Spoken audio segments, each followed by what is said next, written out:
J'ai régulièrement entendu dire qu'un mobil-home, voilà, sa durée de vie c'était 7-8 ans et que du coup, à peine il est fini de payer, ça y est, tu peux plus rien en faire, il part, je sais pas, à la casse, je sais pas même pas ce qu'on en fait, et que du coup il faut en racheter un et que finalement tu passes ta vie à payer ton mobil-home. Est-ce que c'est vrai?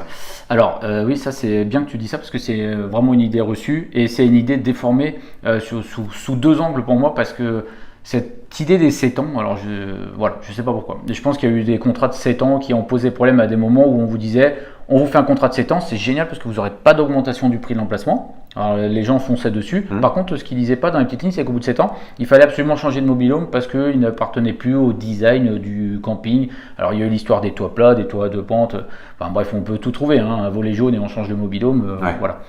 Mais ce qui ressort sur moi dans les questions que je vois, ou pire, sur les discussions de forum qui apportent toujours les magnifiques conseils, je vois souvent cette histoire, un mobil-home c'est dans les règlements, au bout de 7 ans il faut le changer. Et en fait, ce qui est confondu dans cette notion, c'est que souvent de fois, un camping qui gère votre mobil-home, ce que je ne conseille pas d'ailleurs au passage, parce que bon, ils prennent des commissions, on peut faire nettement mieux. Mais en tout cas, les campings qui gèrent les mobil-homes, à certaines personnes qui veulent pas se prendre la tête, hein, en gros, ils vont vous dire, au bout de 7 ans, vous vous débrouillez.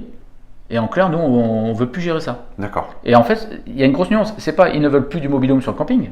C'est, si vous voulez le sous-louer, vous vous débrouillez, parce que nous, on ne peut plus louer des mobil-homes qui ont 2 ans, et le vôtre qui va en avoir 8, parce que nous, les clients se plaignent. Pourquoi on paye 1500 € la semaine dans un mobil-home qui a 8 ans, alors que l'autre, il en a que 2 ans. Moi, je voulais un plus neuf.